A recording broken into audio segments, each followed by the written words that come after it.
சோதனை வரும், தாங்கிதான் ஆகணும். உதாரணம் ஒரு டிஎஸ்பி, அவர் சுந்தரேசன் வெற்றி நிறைய பட்டம் வச்சு பொட்டு வச்சு நான் லஞ்சம் வாங்குறேன், இது வரைக்கும் நியாயமானால் வேலை செய்ய முடியலன்னாங்க.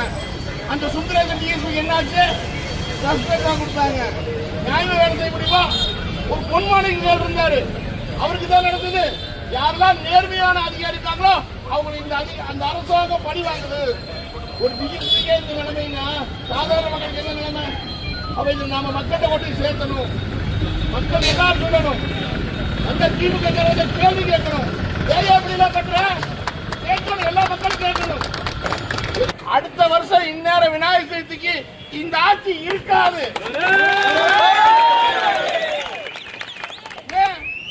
இந்த ஆட்சி என்ன பண்ணுது? யாரெல்லாம் ரவுடி இருக்கிறானோ, கொலைகார் இருக்கானோ, திருடன் இருக்கானோ அவனுக்கு தான் முக்கியத்துவம் கொடுக்கிறான். நியாயமா நேர்மையா இருக்கனுக்கு முக்கியத்துவம் தரதில்லை. இன்னைக்கு நேர்மை என்னன்னு கேட்கிறாங்க. கடந்த ஒரு மாசம் மட்டும் தமிழ்நாட்டில் எத்தனை கொலை நடந்திருக்கு தெரியுங்களா?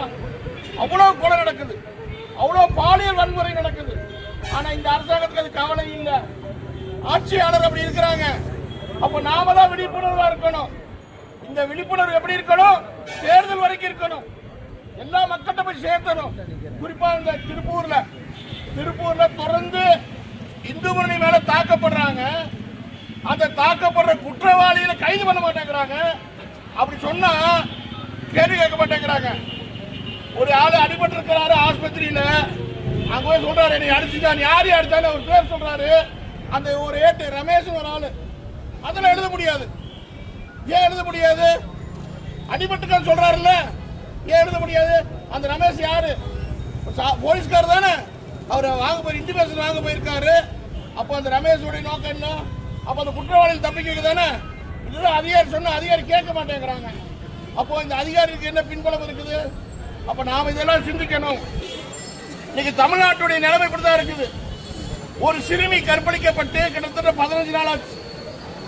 இன்னைக்கு குற்றவாளி கண்டுபிடிக்க முடியல. வீடியோ வந்து ஆளு யாரும் தெரியும். இன்னைக்கு என்னவோ நவீன வசதி வந்திருக்குறாங்க, சைபர் வந்திருக்கிறாங்க. யார சாதாரண போராடுற ரோட்ல போராடுற கைது பண்றதா? அந்த குற்றவாளி கைது பண்ண வேண்டாம். ஒரு குழந்தை தனியா வெளியே போக முடியுமா? தமிழ்நாட்டுடைய நிலைமை தான் இருக்குது இன்னைக்கு.